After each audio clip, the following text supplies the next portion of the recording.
Viewers, welcome to the talk show Promising Bangladesh, sponsored by Crown Cement. Today we'll discuss about the issues, politics and economics. This is a very, very important topic of the day. And to suit the purposes, we have invited two very, very important guests here. One is Mr. Ahsan H.Mansur. He is Executive Director of PRI, Policy Research Institute, and is also an expert who worked for a long time in IMF.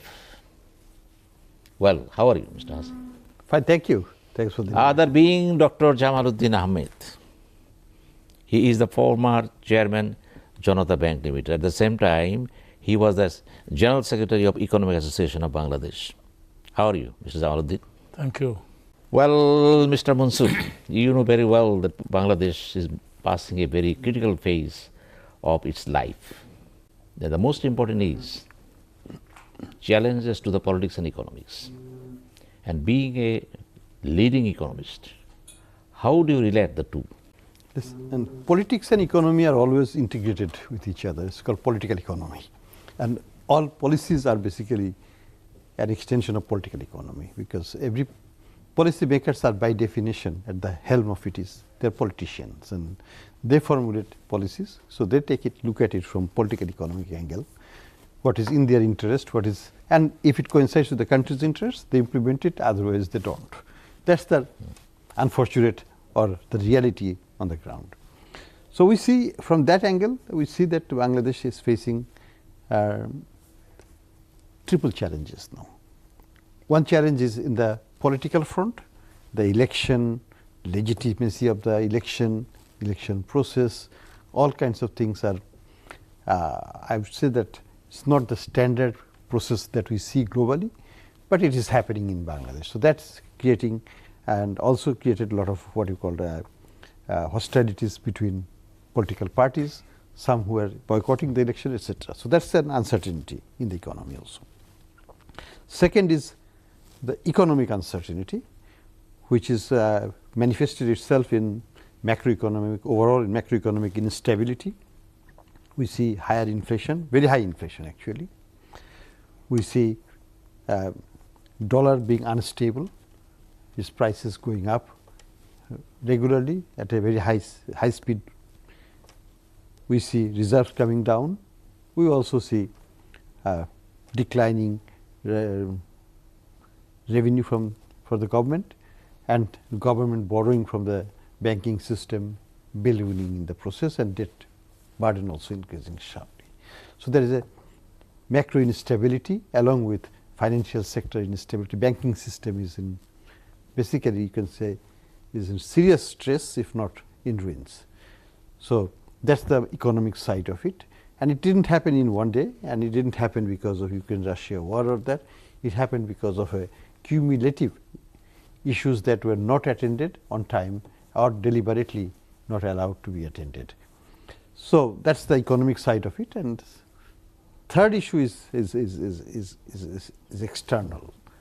That means certainly we see that there's some interest of big powers in Bangladesh election, Bangladesh human rights issues, Bangladesh labor issues, and that can also complicate the election outcome, the economic outlook as well. So this triple called forces or sources of instability, potential instability, is creating a lot of tension in every aspect. In the political front, there is a lot of tension, a lot of unexpected apprehensions.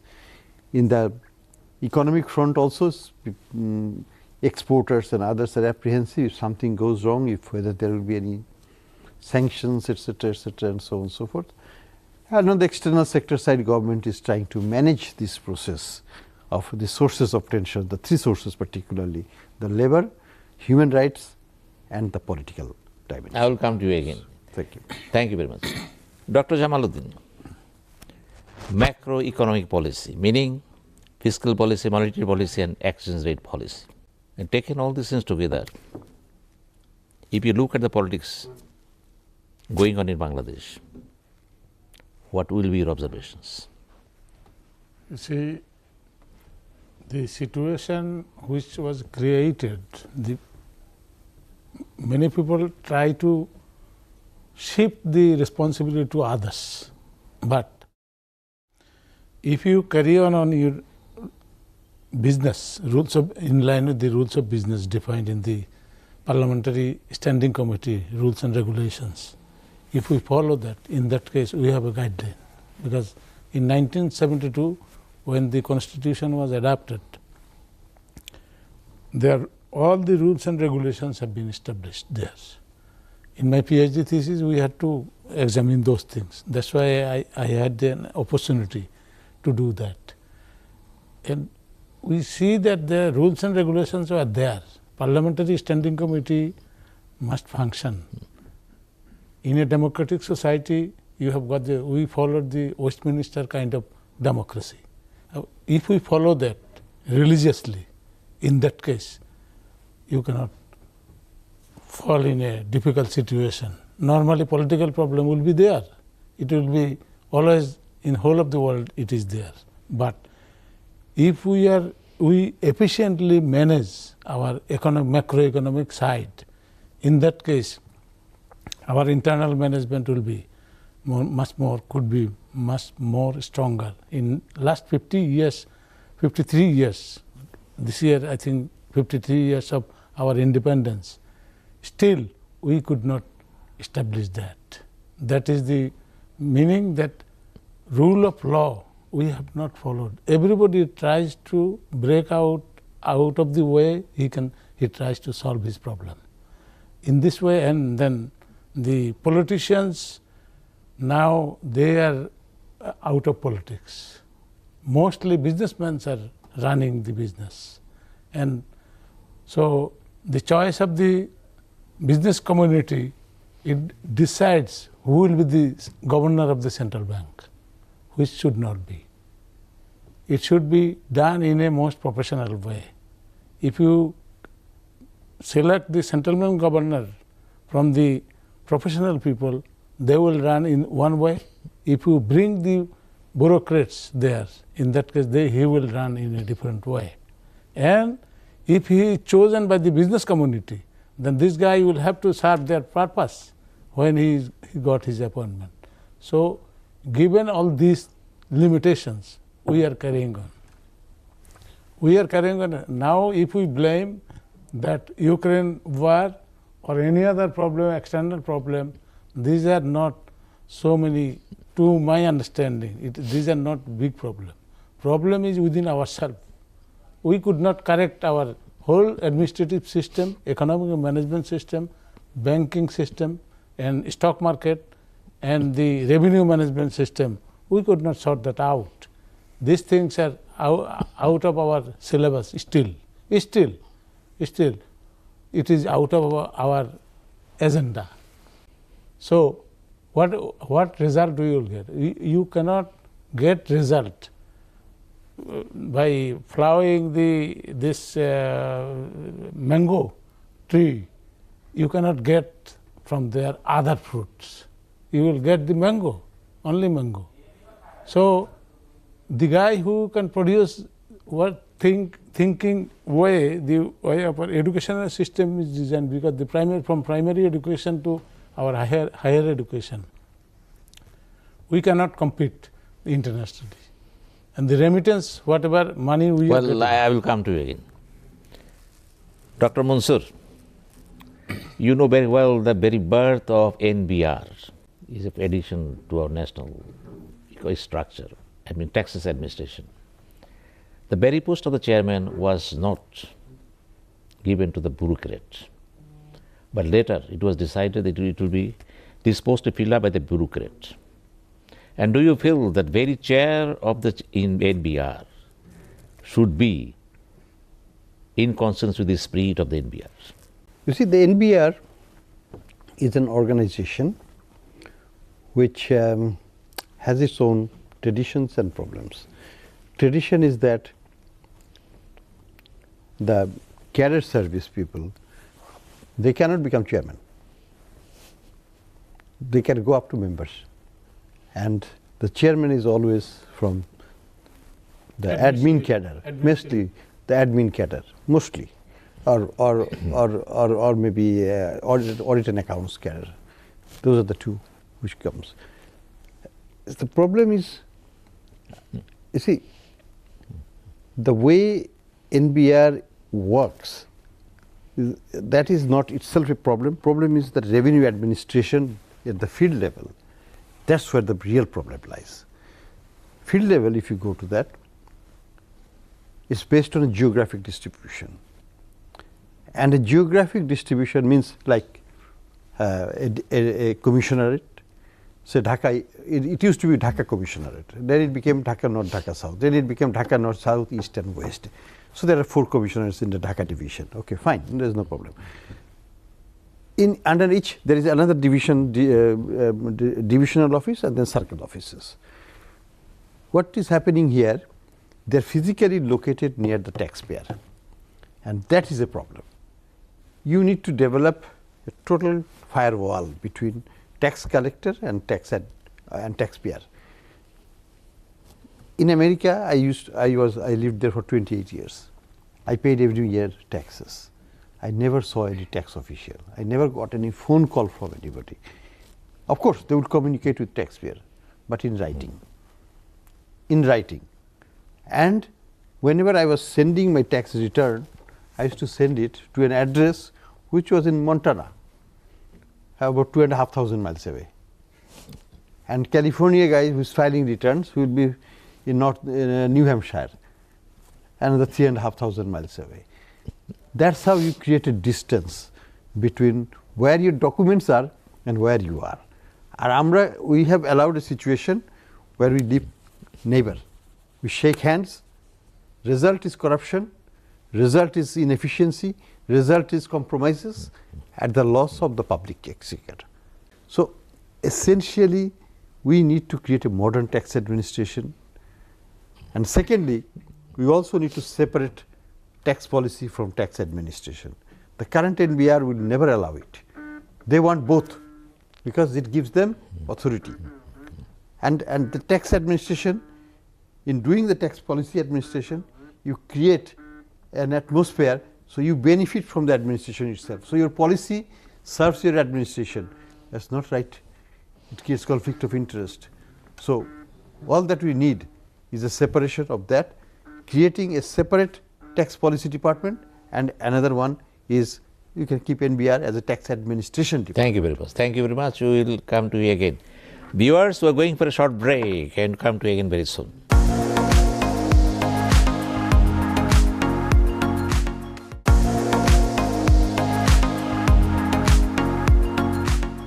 Viewers, we are again to the talk show, sponsored by the Crown Cement. And we are having talks with 2 giant economists in the country. One is Mr. Ahsan H.Mansur, other is Dr. Jamaluddin Ahmed. Mr. Jamaluddin Ahmed, you were the chairman of Janata Bank. And as the chairman of the Janata Bank, you had enough opportunities to understand what the economics is, what the banking system is. What is your experience about the banking system in Bangladesh now going on? Yeah, this is an rare opportunity. I could serve in the Nationalized Bank board first, 6 years. Then I became chairman. And I had the opportunity to work as a board member of Central Bank. So in my view, actually, the way the system is running, the governance problem is important, because interference in the nationalized bank, all the time you are under pressure. You are under pressure from the business community, at the same time from the ruling government.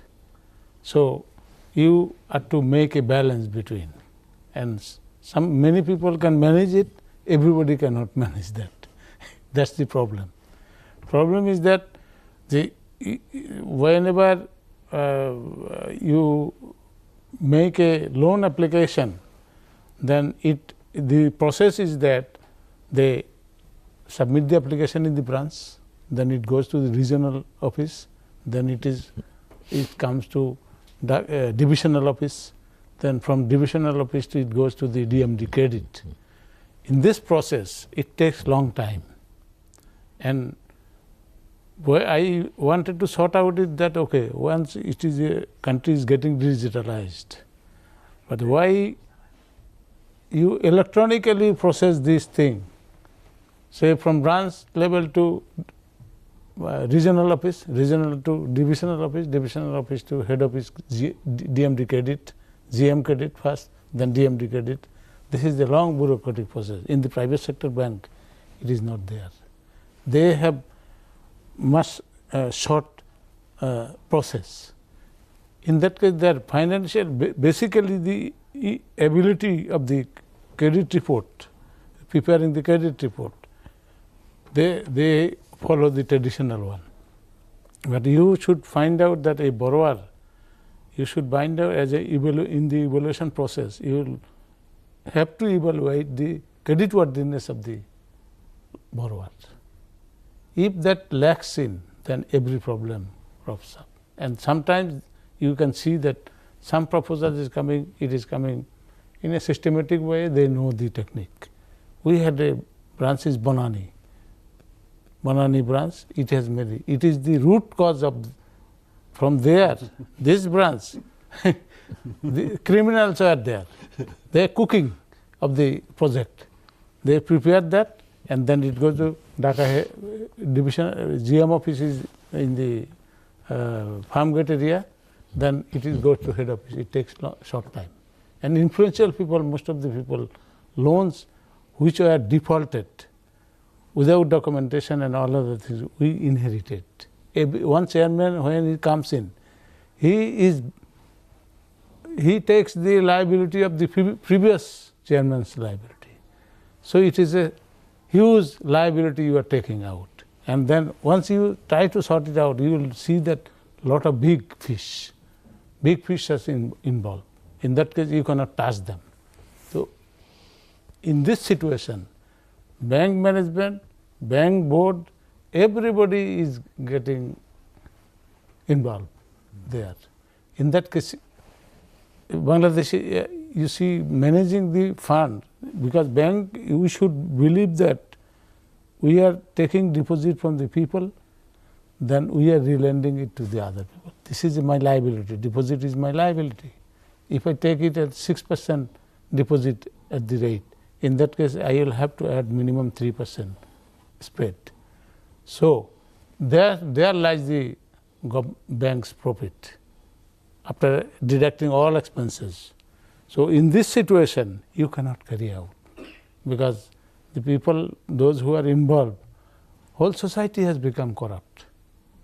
You cannot believe, no, every morning when you, being a chairman, when I wake up, I used to say that today I am staying, tomorrow morning I cannot, will I? But Jamaluddin, let me inject here one. Yeah. You can still operate a good bank even in this contaminated environment. I happen to be in one of the Bragg Bank.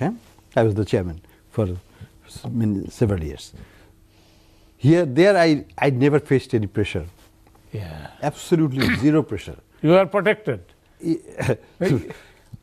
And the governance quality was absolutely fantastic, because there was, everybody is an independent director, everybody, virtually. There is no owner of the bank. Yeah. So there is no ownership structure, and there is no political pressure like if the owner is the government, then there is a political pressure. So it was actually, I would say, very well managed without excessive pressure. Only pressure was from the regulators, sometimes asking for a job, this, that, which is nonsense. These are within the deplorable, but it happens. Limit. But it happens. You must have faced the same music from regulator. But actually, you can run a good operation, provided two things. If you may wish to supplement it. Yes. In my view, the board has to be absolutely clean, run by competent people with no commitment or no liability to somebody else. If somebody else has appointed me, then he has a string on me. If you can bring those people in the board, and the board exercises this authority to bring the management quality up to that standard, you are in reasonably good shape despite the problem. There are problems. Yes. There will be always non-performing loans, this, that, but it will never be like 10%, 15%, 20%. It will be like 2%, 3% kind of problem. It's a natural phenomena. So, please continue.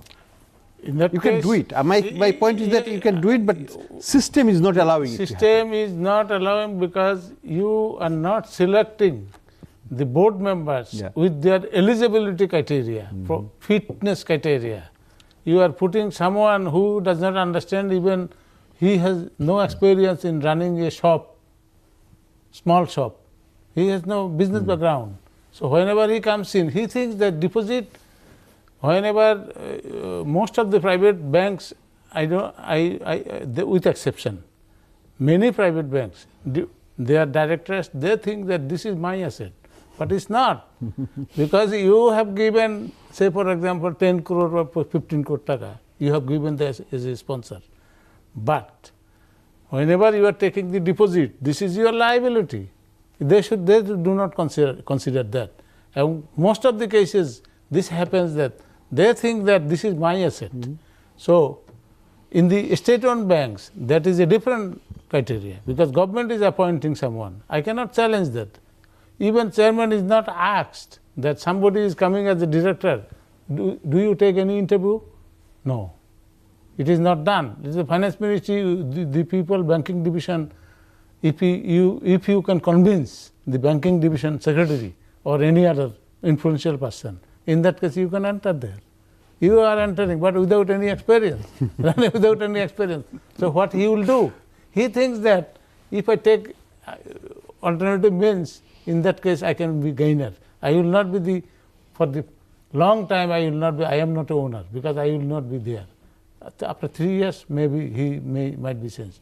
So these 3 years he thinks that this is my earning year. So every day he try to maximize that. Not for the serving of the institution, but earning for on the personal behalf. Yes. But he is interested on that. So in that situation, if we want to overcome, then central bank is the guardian of the money market. So central bank should prepare a fitness criteria. For I propose in the central bank board that Mansur bhai, apne jodi eta dekhen, if you want to check, you can check it. I brought those things. I thought that it should be changed. In discussion, during my tenure, I appointed at least 5 directors or 6. Everyone was vetted by me personally, by calling them, meeting them, and seeing their previous 20, 30 years of track record in their career, and making sure that nobody of any controversy gets into the directorship. That is the best practice. And that's why you get the good people there, and their attitude is not to earn for themselves, but to serve for the institution for a limited time, because we are here only for a limited time, and the best we can do is serve it with our best of interest and leave it in good shape. In that case, BRAC Bank is something different from all the private banks. It is very much reputed bank, and there is an organizational stability and is the fairness and credibility. What about the other private banks? No, you see, you can create that. Issue is that you don't create it. I mean, Sarfraz Abed, he could have used it for his personal gains and things like that. He didn't. He was a good man. So you, as the owner, you have the moral and legal responsibility. That is the most important moral and thing. legal You have the responsibility moral standing, to serve the institution as the chair. Yes. Okay? And you find a successor when you are not there. Like, for example, when he was detected with the cancer, he just asked to see me, and he said that you take it over. I'm going, but I said, why me? He said that I considered you are the best in the lot. Please take it. So you have to have the vision to also pick the successor so that you do it. When I left, I also picked a successor. So this is how you should do it, because and you leave it to the best possible among the sets available to you. I cannot create a new person but I can pick the best that is available to me. And if you don't do that, you really don't serve the institution. You disserve the institution. And that is the problem in many of our cases. And did you face any challenges during your tenure? Fortunately, no. In the sense that I used to have two faces. I was a public person. I used to make statements. I used to make very critical statements about Bangladesh Bank. So my MD used to be very, afraid, apprehensive. That, sir, please don't say something that will put me into firing range. So he used to a little bit cool me down, that use some words that is not going to put me in trouble, and so on. I said, why are you so scared of a regulator? You are following your rules, regulations and things. He said, that is the problem, that I'm strictly following those things. And they don't want it. They want some irregularities so they can exploit those things as well. So there's a problem in our regulators as well. I would call it regulatory overreach. What are those? Regulatory overreach is like central bank fixing the salaries of bank staff. Why? No. It's not your responsibility, but that they have done. Central bank will approve the leave for all the MDs. Why? There's a chairman, there's a board. MD will leave wherever for his personal business on leave. That is the board's responsibility to grant him leave. Why? Governor has anything to do with it, or the Bangladesh Bank has anything to do with it. This is regulatory over. You are not doing your own real work, and you are looking at those things which you shouldn't be doing. So that's what needs to be stopped. Unnecessary regulatory overreach. Asking for jobs for your relatives, this, that. Strictly should be prohibited. No central bank staff should call any bank staff for any kinds of police. Like police. This is where central bank should also be a central bank. You would not keep your In that case, you have to look at the composition of the central bank, board of directors, central bank. Yes, you see, central bank boards of directors, he was in the board of directors. Who are they? No, basically it's appointed by the government. But most of them are the 100%. bureaucrats. Most of them are bureaucrats, one or two from outside, but it is done by the board composition is that one from BIDS, which is a government organization, one from National Board of Revenue Chairman, he is also government employee, Banking Division Secretary and the Finance Secretary. So out of board members, these are the core government people. They are the secretary. And how he managed that, I don't know. NBR chairman, what he can contribute to the central bank monetary policy and all the management of the central bank. But he sits over there. Okay, thank you very much, Dr. Jamaluddin. We'll come to you again. Viewers, we are going for a short break, and very soon we are coming.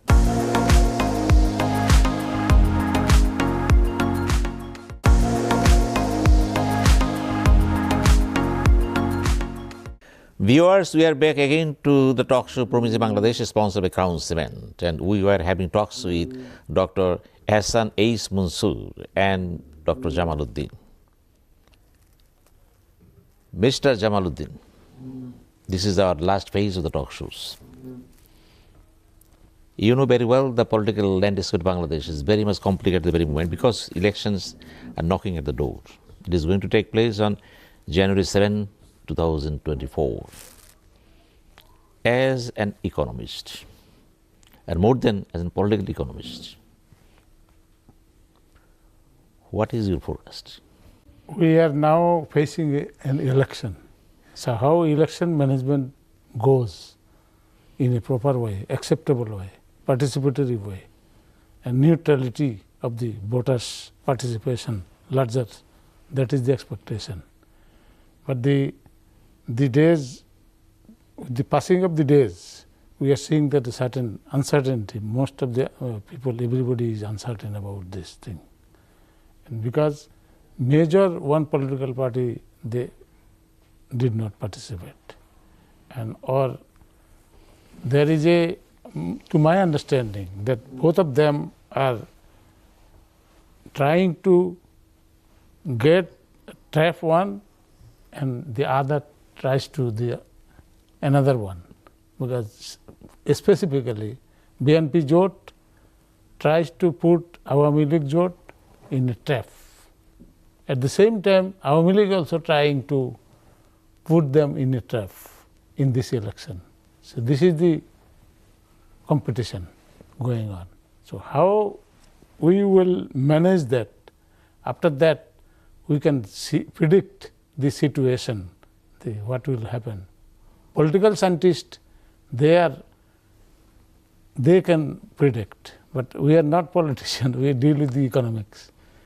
But one thing is that economics depends on the stability of the government. If the political stability is not there, then economic stability you cannot expect. But the thing is that your supply system is disrupted. Raw material from Chittagong port, Chalna port, you cannot bring that through truck. And public passengers carrying the buses, they are not running. Only train is running. It means so many negative things are coming. Yeah, every day 15,000 crore. And thank you very much, Dr. Ahsan H.Mansur. You are an economist. And more or less, as you uttered the word, the political economy. And being a citizen of Bangladesh, you are really concerned with the situation going on. What is your reading, please? Frankly speaking, I am disappointed with our political parties, political process, absolute lack of democracy. Within the party there is no democracy. In the country there is no democracy, frankly speaking, and the election process, it's a drama. It's nothing but a drama. What is going to give us? Why do you waste money on that? I don't understand, because it's not worth spending a dime even on this election, which is all shared seats and shared arrangements. So what is going to come out of it? Nothing. So we need to think seriously that this kind of culture leaves no future for our future generation. And ultimately the country will pay, the society will pay, our future generation will pay, or they will leave. And that's what we are seeing here. This country is being used by certain group of people to extract money from here and put it outside. The children are all abroad. They're not going to come back. And this becomes a honeypot from which honey will be taken out and shipped by air or by other means abroad. Thank you very much. It's very unfortunate. We would like it to change, and change it for better, for a better future for Bangladesh. Thank you very much, Dr. Ahsan H.Mansur. Dr. Jamaluddin, you have only 1 minute, please. You see, we should think, I agree with Ahsan Bhai, because we will have to create something for our future generation. So public accountability is a must. If you don't, without voting, if you come to power, in that case, it will be just like the communist country, China. They put their candidates in a different, this is one kind of thing that you independently, you participate both. So government has a choice, which one they will select. They will select this guy. In that case, democracy, the value of democracy, our objective of our being an independent country was the democracy. So that democracy we are getting lost. Democracy, social justice. Yes. Both are. Yeah, both. Justice department functioning becoming ineffective. So governance process we should improve. Parliamentary standing committee should function in line with the constitutional requirement. Rules of business, that is not happening now. I don't know how many standing committee meetings, because of the 52. Well, if election takes place in normal mood and moods, and many people are apprehending of sanctions, what is your understanding about it? You see, we cannot afford to do that. simple answers. Our foreign policy and foreign ministry, those who are our leaders, communicating, tasking this job, that responsibility they are not performing. They should go and communicate with them that this is our strength, this is our weakness. We want to overcome from time to time. But if we go in a hostile attitude with them, in that case, you cannot win. You cannot win because the American hegemony, the way they have captured the whole world after Second World War, financial system, political system, they have got military position more than 70 countries, more than 800 locations. This means militarily and naval power, everything they have got the control. Now Russia has become weak and China remains, today he is with you, tomorrow may not be. There is no surety. This means our political system should be trustful to the people of Bangladesh. In that case, we will get respect from the other democratic countries, developed countries. They will see that, okay, Bangladesh is following the path of democracy. At least this is one we should practice. Well, Mr. Jamaluddin, after 53 years, I will come to you again. Dr. Ahsan H.Mansur, nobody wants sanction in Bangladesh. But if anything happens in the field of democracy, or deficit of democracy, or anything debacle in the elections, there is every possibility. Because America is still the big power, and number one power. And our hobnobbing with the non-American states, blocs, is too much. And as an economist, not an economist, you are also worked at the IMF. What is your predictions? No, I don't have any prediction. I only have hopes. The hope is that we don't come under any sanctions. Why? Because sanctions are very devastating. Sanctions will make us poor, will make us poorer. Sanctions will make our people to lose jobs, our exporters to shut their factories, etc. We don't want it. So my hope and prayer is for not having any sanctions in Bangladesh. So what do we need to do then? Basically, what do we want to do? We need to have a democratic process for which we should be proud of, for which nobody should lecture us. We should tell them that we are a good example of democratic values and so on, which is enshrined in our constitution, which was the reason we fought for 71, Mukti Juddha. So that should be number one objective. We must do that. We shouldn't criticize the democratic people asking for the democratic process and fair election. We shouldn't criticize them. We should say them, yes, we want it, and government is saying it, but will they do it? We want to see that government does it also. Second, there is a human rights issue. We know people disappeared, never to be seen. This is not a civilized country that does those things. We should have a legal process and so on.